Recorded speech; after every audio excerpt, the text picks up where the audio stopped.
আসসালামু আলাইকুম সুধী দর্শকবৃন্দ, আশা করছি সবাই ভালো আছেন। সবাইকে মাহে রমজানের অনেক অনেক শুভেচ্ছা জানিয়ে শুরু করছি বৈশাখী টেলিভিশনের রমজান মাসের বিশেষ স্বাস্থ্য বিষয়ক আয়োজন বিআরবি হসপিটালস লিমিটেড নিবেদিত স্বাস্থ্য বিষয়ক অনুষ্ঠান রমজানের স্বাস্থ্য ভাবনা পাওয়ার্ড বাই বিআরবি কেবলসে। আমরা আজকে কথা বলবো রমজান মাসের সঠিক পুষ্টি নিয়ে এবং পুরোটা সময় জুড়ে উপস্থাপনায় থাকছে আমি ডক্টর তাসমিয়া আহমেদ হুমা। এই বিষয়ে কথা বলতে আমাদের মাঝে আজকে উপস্থিত আছেন পুষ্টিবিদ সিরাজম মুনিরা, ডায়েট কনসালটেন্ট ও স্থূলতা ম্যানেজমেন্ট বিশেষজ্ঞ, ইবনে সিনা মেডিকেল কলেজ, ঢাকা। যেহেতু অনুষ্ঠানটি সরাসরি সম্প্রচার করা হচ্ছে, আপনারা স্ক্রলে দেখানো নম্বরে ডায়াল করে আপনাদের প্রশ্নের উত্তরগুলো জেনে নিতে পারবেন। আলোচনায় চলে যাচ্ছি। কেমন আছেন? আলহামদুলিল্লাহ আপু, আপনি কেমন আছেন?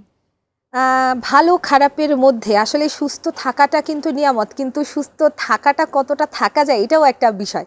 আর পুষ্টির বিষয়ে যদি কথা বলি, যে পুষ্টি নিয়ে কিন্তু আমাদের অনেক প্রশ্ন আছে, কারণ এখন সবাই কিন্তু চায় যে একটা সুন্দর একটা স্বাস্থ্য বজায় রাখার জন্য ডায়েট খুব চলে আসছে। এখন সবাই ডায়েট করতে চায়, ডায়েট করে শুকাতে চায়, কিন্তু আসলে আমাদের জানা দরকার আসলে রমজান মাসের সঠিক পুষ্টি বিষয়টাতে যাওয়ার আগে যে আসলে সঠিক পুষ্টি বলতে কি বোঝায়। ওকে, সঠিক পুষ্টি বলতে আসলে যেটা বোঝায় সেটা হচ্ছে যে আপনি আপনার জন্য যে প্রয়োজনীয় চাহিদা সেই অনুসারে আমাদের যে 6টা উপাদান রয়েছে সেটার পাশাপাশি আরও মাইক্রোনিউট্রিয়েন্টগুলো শরীরে সঠিকভাবে থাকবে। এখন পার্সন টু পার্সন ভেদে এই পুষ্টির চাহিদা ভিন্ন হয়। যেমন হচ্ছে একজন ছোট বাচ্চা যে 6 মাসে, তার এক ধরনের চাহিদা এবং সেই 6 মাসের দুটো বাচ্চার ডিফারেন্ট চাহিদা হতে পারে। তো সেই ক্ষেত্রে আমাকে বুঝতে হবে কার জন্য কতটুকু পুষ্টির চাহিদা রয়েছে। তবে আমাদের জন্য সাধারণত বলা হয় যে হচ্ছে ছোটদের জন্য এক রকমের এই ধরনের হলেও হবে, বড়দের জন্য এই ধরনের হলেও হবে। কিন্তু শেষমেশ আমরা দেখা যায় যে আমরা কিন্তু ওই জিনিসটা ঠিকঠাক মতো বজায় রাখতে পারি না। কারণ হচ্ছে আপনি ধরেন একজন ডাক্তার, আপনি হচ্ছে এক ধরনের লাইফস্টাইল লিড করেন, আমি আরেক ধরনের লাইফস্টাইল লিড করি। তো এই জায়গাটাতে আমাদের মেইন প্রবলেম যে এক ধরনের একটা প্রচলিত গাইডলাইন আছে, সেটা দিয়ে আমরা হচ্ছে আপনার আমার দুজনের চাহিদা একভাবে মেটাতে পারবো না। কারণ হয়তো আপনার লাইফটা আর একটু হ্যাকটিক, সেখানে যে পুষ্টি কণা ছোট ছোট পুষ্টি উপাদানগুলো রয়েছে, বিশেষ করে ভিটামিন এবং মিনারেলসগুলো, সেটার চাহিদা বেশি। যার যত স্ট্রেস বেশি তার সেই মিনারেলসগুলোর চাহিদা বেশি। যার যত স্ট্রেস কম, যে পর্যাপ্ত ঘুমাতে পারছে, সেই পুষ্টি উপাদানগুলো সঠিকভাবে অল্প খাবার থেকেও নিতে পারছে। তো যার ঘাটতি হচ্ছে তাকে বেশি দিতে হবে। এই বেশির নামই হচ্ছে যার যতটুকু প্রয়োজন ততটুকু সঠিকভাবে পাওয়াটাই সঠিক পুষ্টি উপাদান। আচ্ছা, এখন সঠিক পুষ্টি কার লাগবে এটা কিভাবে বোঝা যায়? এটা কেন জিজ্ঞেস করছি, কারণ অনেক ক্ষেত্রে দেখা যায় আমি আমার কথাও বলি যে হাওয়া খেলেও মনে হয় যে শরীরে লেগে গেল, কিন্তু অনেকে আছে এত শুকনা, ওরা খায় কিন্তু অনেক বেশি, দেখা যায় আমাদের থেকে অনেক বেশি খাচ্ছে, কিন্তু তাদের কিন্তু স্বাস্থ্য বাড়ছে না। তো আসলে কি করে বোঝা যাবে যে আসলে পুষ্টিটা ঠিক করতে হবে বা আমার এখন কোনো পুষ্টিবিদের শরণাপন্ন হওয়া উচিত? এক্স্যাক্টলি এই জায়গাটাতেই আসলে কাজ আমাদের। মানুষ মনে করে যে হচ্ছে আমার ওজন বেড়ে গেছে, আমি হচ্ছে একটু কয়েকদিন ভাত কমিয়ে খাই, তাহলেই মনে হয় যে হচ্ছে আমি শুকিয়ে যাব। কিন্তু ব্যাপারটা এখন আর এই পর্যায়ে নেই। কারণ হচ্ছে যে আসলে আমরা শুধুমাত্র খেয়ে যে মোটা হই এরকমের কিছু না। আবার যে অনেক বেশি খাচ্ছে তার যে হচ্ছে ওজন বেড়ে যাবে সেটাও না। কারণ হচ্ছে কিছু বডি নেচার আছে, বডি টাইপ আছে, যার কারণে সেটার উপর ডিপেন্ড করে আমাদের হচ্ছে ওজন বাড়া কমা নির্ভর করে। এখন স্বাভাবিকভাবে আমরা আগে ভাবতাম কি আমরা যতটুকু খাবো সেই পরিমাণ আমরা যদি ক্যালোরি বার্ন করি তাহলে হচ্ছে আমাদের ওজনটা মেনটেন্যান্সে থাকবে। এটা এখনও সঠিক, কিন্তু এর সাথে আসে বাদ সাজায় কারা? তারা হচ্ছে মেটাবলিক সিনড্রোম। যেমন হচ্ছে আপনি অনেক অল্প খেতে পারেন, কিন্তু দিন শেষে যে দেখা গেল আপনার থাইরয়েডের প্রবলেম থাকতে পারে, হাই কর্টিসল লেভেল থাকতে পারে, যে হরমোনগুলো অ্যাকচুয়ালি আমাদেরকে সারভাইভ করার জন্য হেল্প করে, তারা যদি উলট পালট অবস্থায় থাকে তখনও কিন্তু আপনার অতিরিক্ত না খেয়েও ওজন বাড়তে পারে। আবার আপনি অনেক খেয়েও চিকন মানে সুস্থ মানে শুকনা যেটাকে বলে রুগ্ন স্বাস্থ্য হতে পারে। কারণ হচ্ছে আপনি অনেক চেষ্টা করছেন, অনেক খাওয়ার চেষ্টা করছেন, কিন্তু অ্যাকচুয়ালি হরমোনগুলোর ডিসব্যালেন্সের কারণে, মেটাবলিক সিনড্রোমগুলোর কারণে আপনার ওজনটা সেভাবে বাড়ছে না। তো সেই জন্য আমাদেরকে যখন আমরা দেখব এই ধরনের প্রবলেমগুলো ফেস করছি, এগুলো একটা থেরাপিউটিক কন্ডিশনের মধ্যে দিয়ে চলে যায়, মানে আমরা ডিজিজ বেসড ডায়েট যখন দিই সেটার মধ্যে চলে যায়। তো এইসব ক্ষেত্রে আসলে একজন এক্সপার্টাইজ প্রয়োজন হয়, যার জন্য আর কি আমরা পড়াশোনা করছি, যে সেই ক্ষেত্রে আমি কি ধরনের খাবার দিলে আমার এই পেশেন্টটা এইভাবে করে সুস্থ হতে পারে, বা হচ্ছে তার ওজনটা কেন কমছে না, বা উনি কেন ওজন বাড়াতে পারছেন না। তো সেইগুলোর উপর ফোকাস করে তার কোন ভিটামিন এক্সট্রা প্রয়োজন হবে, কোন প্রোটিন কম লাগবে না বেশি লাগবে, সেগুলোর উপর ডিপেন্ড করে আমরা যেহেতু কাস্টমাইজ ডায়েট প্ল্যান করি, সেই জন্য পুষ্টিবিদ আছেন। আপনার যদি প্রয়োজন হয় তাহলে সেই ক্ষেত্রে পুষ্টিবিদের শরণাপন্ন হবেন। এবার একটু রমজান মাসের পুষ্টি নিয়ে আসি, যে অন্যান্য দিন তো আমরা মেনটেন করে খেতে পারছি সারাদিন একটু একটু করে, যেটা বলা হয় নর্মালি, কিন্তু রোজার দিনে তো সেটা পারা যায় না। সারাদিন শেষে যখন খেতে বসি আসলে খিদাটা এত বেশি থাকে, সামনে আমরা যা পাই তাই কিন্তু খেতে থাকি। তো এই ক্ষেত্রে একটু বলবো যে আমাদের রমজান মাসের পুষ্টিটা কিভাবে মেনটেন করা যাবে বা কিভাবে খেতে হবে। রমজান মাসে আমরা সাধারণত দেখি যে আমাদের দেশীয় যে কালচার, সেখানে হচ্ছে আমরা প্রচুর খাওয়া দাওয়া করি ইফতারের পর থেকে।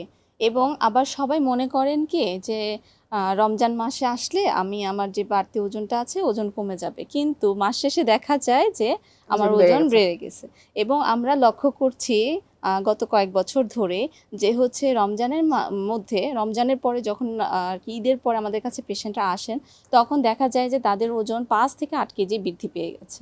তো এটা একটা অ্যালার্মিং কারণ হচ্ছে, আসলে আমরা মনে করি আমরা সারাদিন কিছু খাচ্ছি না, আমরা অনেক দুর্বল হয়ে পড়ছি, আমাদের পুষ্টি উপাদান সঠিকভাবে রমজানের মধ্যে বডিতে যাচ্ছে না, সেই জন্য ইফতারের পর থেকে আমাদেরকে একটা ভুরিভোজ করতে হবে। আসলে ভুরিভোজ করলে কিন্তু পুষ্টি উপাদান পাওয়া যায় না, এটা কিন্তু আমরা এখনও জানি না। কারণ হচ্ছে 1 গ্লাস যে পানি সেটা অনেক পুষ্টি উপাদান নিয়ে গঠিত, আবার 1 গ্লাস শরবত সেটাও একটা পুষ্টি উপাদান নিয়ে গঠিত। এখন আমার প্রয়োজন প্লেন ওয়াটার, কিন্তু আমি সেখানে বোতলে বোতল অথবা গ্লাসে গ্লাসে শরবত খাচ্ছি। তো এই কারণে আমার ওভার পুষ্টি হয়ে যাচ্ছে, এটাও একটা সমস্যা। তো রমজানের মধ্যে আমরা এই কাজটাই করছি যে আমরা ওভার পুষ্টি নিচ্ছি। তবে সিম্পলি যদি বলতে চাই যে সুস্থভাবে সমস্ত 30টা রোজা যদি আমি সঠিকভাবে রাখতে চাই, তাহলে পুষ্টি উপাদানগুলো খুব সুন্দরভাবে আমাকে বাছাই করে নিতে হবে, যাতে করে আমি সঠিকভাবে রোজাটা রাখতে পারি। বিশেষ করে যদি আমরা দেখি ইফতারে আমরা কি খাবো, একটা যদি আমি বলি যে আমি যদি হেলদিয়ার একটা কথা বলি, যে সবার জন্য মোটামুটি সুন্দর একটা পুষ্টি উপাদান সমৃদ্ধ সঠিক প্ল্যান যদি হয়, তাহলে সেই ক্ষেত্রে একটা খেজুর যথেষ্ট, 1 গ্লাস পানি, প্লেন ওয়াটার, একদমই প্লেন ওয়াটার। যদি কারো মনে হয় যে তার খুব বেশি মাথা ব্যথা করছে অথবা হচ্ছে দুর্বল লাগে, তাহলে সেই ক্ষেত্রে সে 1 গ্লাস লাইম নিতে পারে, অথবা হচ্ছে ডাবের পানি নিতে পারে। কোনো সুগারি ড্রিঙ্কস আমরা আসলে ইফতারের পরে খাবো না। তাতে কি হয়, অনেকে মনে করে মানে ইফতারের পরে দেখা যায় যে শুয়ে পড়েছে, হঠাৎ খারাপ লাগা শুরু হয়ে গেছে, ছেড়ে দিয়েছে, ঘাড় ব্যথা করছে। এটার কারণ হচ্ছে ওই হঠাৎ করে আমার গ্লুকোজ স্পাইকটা। তো আমি সুগার ইনটেক করলাম, সাথে সাথেই গ্লুকোজ স্পাইক করলো। অনেকে বলে যে আপু আমরা কি ফ্রুট জুস খেতে পারবো? হ্যাঁ খেতে পারবো, কিন্তু সাথে সাথে না, ইফতার খোলার কিছুক্ষণ পরে। যেমন হচ্ছে আমি মাগরিবের যে নামাজটা আছে পড়ে আসলাম, পড়ে এসে তারপরে আমি ফ্রুট জুসটা যদি চাই নিতে পারি, কিন্তু প্রয়োজন হয় না। অ্যাকচুয়ালি আস্ত ফ্রুটস খাওয়াটা বেশি উপকারী রমজানের মধ্যে, যাতে করে আমরা ফাইবার পাই। কারণ এই ফাইবারটা আমাকে বডিতে ওয়াটার হোল্ড করে রাখতে হেল্প করে। কারণ আমরা মনে করি কি গ্লাসে গ্লাসে পানি খেলে আমার হচ্ছে, আমি যদি অনেক পানি খাই তাহলে আমার পিপাসা লাগবে না, কিন্তু দেখা যায় দিন শেষে 10টা বাজতে না বাজতে আমাদের পিপাসা লেগে যায়। কারণ কিন্তু ওই একটাই, যে আমরা সুগার জাতীয় খাবার খাই এবং ফাইবার রাখি না পর্যাপ্ত পরিমাণে। এবং অনেকেই আছে যে ইফতার এবং ডিনার এবং সেহরিতে কোনো ধরনের সবজি রমজান মাসে খায় না, তাদের বাসায় রান্না হয় না।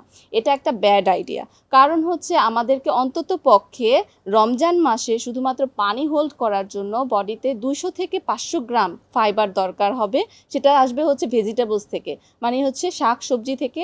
মানে যদি 200 থেকে অন্তত পক্ষে 200 থেকে 500 গ্রাম পর্যন্ত শাকসবজি আমি ইনটেক করি, তাহলে আমার এই পানির পিপাসা লাগা লাগা ভাবটা কমে যাবে, কিন্তু সেটা আমরা অ্যাভয়েড করি। তৃতীয়ত হচ্ছে আমরা অনেক ভাজা পোড়া খাই, সেটা না খেয়ে সেটার পরিবর্তে আমরা হচ্ছে প্রোটিন আইটেম রাখতে পারি। যেমন হচ্ছে একটা ডিম রাখতে পারি, সাথে আমরা হচ্ছে সবজি দিয়ে তৈরিকৃত সালাদ রাখতে পারি, অথবা হচ্ছে একটা সবজি ডিশ রাখতে পারি। যেমন আমাদের অনেক সুন্দর সুন্দর সবজির ডিশ আছে, তার মধ্যে একটা লাউ লাউ রান্না করা চিকেন দিয়ে, সেটা কিন্তু আমরা রুটির সাথে অনায়াসে খেতে পারি, কিন্তু আমরা ওগুলা খাই না। আমরা মনে করি রমজান মাস আসছে, আমরা হচ্ছে পেঁয়াজই খাবো, বেগুনই খাবো। ছোলা কিন্তু খুব ভালো একটা উপাদান, ছোলা কিন্তু খাওয়া যায়। আমরা যেভাবে রান্না করি বাসায় অল্প তেল দিয়ে, সেভাবে যদি রান্না করে খাই, এটা একটা বেস্ট প্রোটিন এবং কার্বোহাইড্রেটের সোর্স, এটা কিন্তু আমরা রাখতে পারি। সাথে হচ্ছে প্রোবায়োটিক খেতে হবে। প্রোবায়োটিক কোথা থেকে পাবো? টক দই থেকে পাবো। তো 1 কাপ মতো প্রোবায়োটিক অবশ্যই রাখবো, তাতে আমাদের পেটের যে ব্যাকটেরিয়াগুলো আছে সেগুলো ভালো থাকবে। এরপরে আমরা কিছুটা ব্রেক নিব। ব্রেক নিয়ে আমিও এখন আলোচনায় একটু ব্রেক নিচ্ছি, কারণ আমার একটা ফোন চলে এসেছে, এটা নিয়ে নিই, তারপর আবার আলোচনায় ফিরে আসবো। দর্শক শুনতে পাচ্ছেন? Hello hello. আসসালামু আলাইকুম। জি, ওয়ালাইকুম আসসালাম। আপনার নাম এবং বয়স বলে প্রশ্নটি করে ফেলুন। আমার নাম আব্দুল হোসেন। প্রশ্ন হচ্ছে, আমার অর্থোপেডিক সার্জারি হয়েছে হাত বুঝিনি, আরেকবার বলুন। মাস আগে।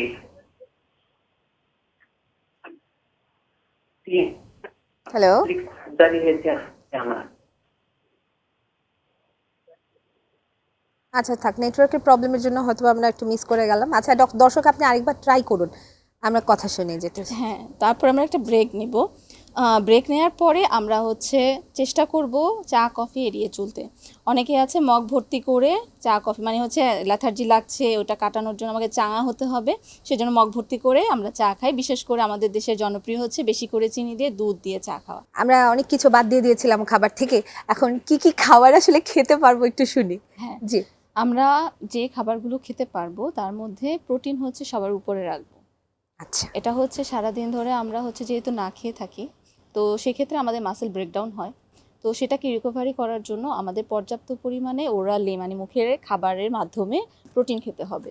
তার সাথে সাথে আমাদেরকে আরেকটা বিষয় মাথায় রাখতে হবে, যেটা বলছিলাম আমি, ফাইবারের কথা, সেটা আমাদের মাথায় রাখতে হবে।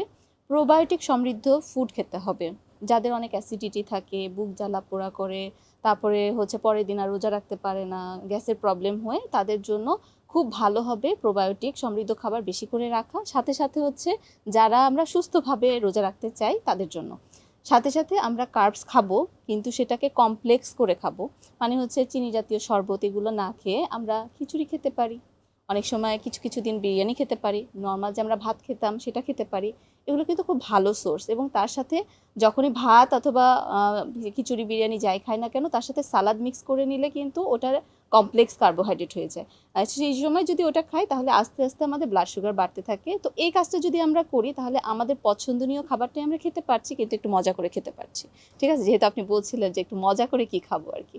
ডিনার বেলা আমরা সাধারণত ইফতারের পরে ডিনার যদি খুব কম ওজনের ব্যক্তি হয় তাদেরকে খেতে সাজেস্ট করি, কিন্তু যারা আমরা সাধারণ সুস্থ স্বাভাবিক মানুষ আছি তাদের জন্য ডিনার না করলেও প্রয়োজন হয়, যেহেতু আমরা ইফতারে অনেক ভালো একটা অ্যামাউন্ট ইনটেক করি। তবে ডিনারে হালকা একটা খাবার রাখতে পারি, যেমন বাদাম রাখতে পারি। বাদাম খুবই ভালো একটা উপাদান। তার সাথে সাথে আমরা সেলেনিয়াম এবং ম্যাগনেসিয়াম এই দুটো যদি পেতে চাই, তাহলে একটু সবজি রাখতে পারি। যেহেতু হচ্ছে ইফতারে সবজি তেমন একটু খাই না, তো আমরা একটা সবজি সালাদ বানিয়ে নিয়ে ডিনারে খেয়ে ফেললাম। তাতে আমাদের পেটটাও ভরলো, শরীরটাও ঠান্ডা লাগা বলে না, যে শরীরের ভিতরে অশান্তি লাগছে, সেই অশান্তি লাগাটা দূর হবে।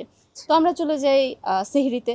সেহরিতে আমরা আসলে বলি যে আমরা দুপুরে যে মেইন লাঞ্চটা নিতাম সবসময়কার, সেই লাঞ্চটা খেলে ভালো হয়। অনেকে মনে করে সেহরি খাওয়ার কোনো প্রয়োজনীয়তা নাই, এটাও একটা ব্যাড আইডিয়া। কারণ সুস্থ স্বাভাবিকভাবে যদি আমি একটা মোটামুটি 12 থেকে 14 ঘন্টা ফাস্টিং করতে চাই, তাহলে আমাকে অবশ্যই হচ্ছে সেহরি খেতে হবে। এবং সেহরির সময় অনেকে মনে করে পানি খেলেই যথেষ্ট, কিন্তু পানি আসলে ইফতার থেকে সেহরিতে সমান ভাগে ভাগ করে খেতে হবে। একজন মোটামুটি যদি আমরা ধরি যে আমরা সাধারণত 55 থেকে 75 কেজি ওজন হয়ে থাকি আমাদের দেশীয় পিপলদের মধ্যে, তো এদের 2 থেকে 2.5 লিটার সর্বোচ্চ 3 লিটার পানি হলেই হয়। তো ইফতার থেকে সেহরি পর্যন্ত এই পানিটা আসলে আমাদের খাওয়াই হয় না। সো হাইড্রেশন একটা ইম্পর্টেন্ট বিষয়, তা আমাকে হাইড্রেশন নিতে হবে। সেই জন্য আমরা বলি যে আপনারা ভাজা পোড়া না খেয়ে অন্তত পক্ষে সুপি জাতীয় খাবার খান, যাতে হচ্ছে পানি আপনি ওইভাবে না খেলেও সুপি জাতীয় খাবারের মাধ্যমে আপনার পানিটা বডিতে চলে যায়। এতে আরও একটা ব্যাপার হয়, সেটা হচ্ছে পানি হোল্ড করে রাখার ক্যাপাসিটিটা ভালো হয়। শুধু পানি ইনটেক করলে দেখবেন আপনি হচ্ছে সেহরিতে খেলেন, সকালবেলা ঘুম থেকে ওঠার সাথে সাথে ইউরিনের মাধ্যমে আপনার পানিটা চলে যাবে। বাট এইভাবে যদি আমরা পানি খাই, তাহলে আমাদের সেটা হবে না। আমাদের সেলের যে ওয়াটার লেভেল সেটা ঠিক থাকবে এবং আমরা ডিহাইড্রেটেড হয়ে যাব না। পরবর্তীতে ইফতারের আগ দিয়ে প্রচণ্ড মাথা ব্যথা, কাজে ফোকাসিং করতে না পারা, এই ধরনের প্রবলেমগুলো আর হবে না। আর সবাই মনে করে মিষ্টি খাওয়া একেবারেই নিষেধ, আসলে মিষ্টি খাওয়া একেবারেই নিষেধ না, কিছু কন্ডিশনের সময় আমরা মিষ্টি খাওয়াটা নিষেধ করি। আপনি ভালো সুইটেনার্স ইউজ করতে পারেন, যেমন হচ্ছে গুড়, খুব ভালো পটাশিয়াম, ম্যাগনেসিয়াম, মিনারেলসে সমৃদ্ধ, এটা আপনি খেতে পারেন। তাল মিষ্টি খেতে পারেন। এগুলো দিয়ে তৈরি করা যে কোনো খাবারও একটু আপনি চেখে দেখতে পারেন, এটাতে কোনো সমস্যা নাই। আবার অনেকে ভাবে যে হচ্ছে একেবারেই নিউট্রিশনিস্টের কাছে যাব বা হচ্ছে স্বাস্থ্যবান খাবার, সুস্বাস্থ্য খাবার মানে হচ্ছে ভাজা পোড়া একেবারেই বাদ দিয়ে দিব। না, আসলে ভাজা পোড়া আপনি খেতে পারবেন, বাসায় একই তেলে বারবার ভাজা যাবে না। সেটা বাহিরে তো অবশ্যই সেইটা নিয়ে আসা যাবে না, কারণ বাহিরে ওরা আসলে একই তেলে বারবারই ভাজে এবং সেই দিনেই ভাজে, কারণ 4-5টা ব্যাচ হয়, সেটাকে হাই হিটে রান্না করা হয়। তো এটা কোনোভাবেই হচ্ছে একটা স্বাস্থ্যকর খাবার না। তো আপনি যদি ভাজা পোড়া খেতে চান তাহলে আপনি বাসায় কম তেলে নিজের জন্য আলাদাভাবে বানিয়ে নিন, সেটা খান। যে তেলটা অবশিষ্ট থাকবে সেটাকে ভালো করে ছেঁকে নিয়ে পুনরায় আপনি যে কোনো একটা রান্নায় ব্যবহার করুন, আবার নতুন করে তাপ দেওয়ার যাতে প্রয়োজন না হয়। তাহলে দেখা যাবে যে আমরা ভাজা পোড়াটাও এনজয় করতে পারবো। তবে সুস্বাস্থ্যকর রমজানের জন্য বা স্বাস্থ্য ভালো রেখে খাবার ভালোভাবে খেয়ে যদি আমরা রোজা রাখতে চাই, তাহলে সেই ক্ষেত্রে বলবো ফাইবারের ইনটেকটা যেহেতু আমরা খাবার থেকে নিতে পারছি না, তো এসবগুলোর ভুসি, চিয়া সিডস, এগুলো হচ্ছে যাতে খাবারে ইনকর্পোরেট করি, তাহলে কোষ্ঠকাঠিন্য হবে না। কোষ্ঠকাঠিন্য একটা মেইন ইম্পর্টেন্ট। আমরা অনেক সময় দেখি যে কোষ্ঠকাঠিন্যে প্রচুর মানুষ খুব অসহায় অবস্থায় থাকে, বিশেষ করে যখন আমরা ঈদের দিন খাওয়া শেষ করি, পরের দিন থেকে কোষ্ঠকাঠিন্যটা ডায়রিয়ায় রূপ নেয়। তো সেই জন্য এই সময়টাতে আমাদের কোষ্ঠকাঠিন্য না হলে, গাট ব্যাকটেরিয়া ভালো থাকলে ওই সময় আমরা হচ্ছে ঈদের সময় খাওয়া দাওয়া করলে আমাদের কোনো সমস্যা হবে না। ধন্যবাদ। আমরা অনেক কিছুই শুনলাম, আরও অনেক কিছু জিজ্ঞেস করা বাকি থেকে গেল, কিন্তু যেহেতু অনুষ্ঠানের শেষ পর্যায়ে চলে এসেছি, বিদায় নিয়ে নিতে হবে। আমাদের সাথে থাকার জন্য অনেক ধন্যবাদ। আপনাকে অনেক ধন্যবাদ। শুধু দর্শকবৃন্দ, আমাদের অনুষ্ঠান আপনাদের আশা করছি ভালো লেগেছে। আজকে আর কথা বলবো না, আগামী অনুষ্ঠান দেখার আমন্ত্রণ জানিয়ে আজকে বিদায় নিয়ে নেব। ভালো থাকুন, সুস্থ থাকুন, আল্লাহ হাফেজ।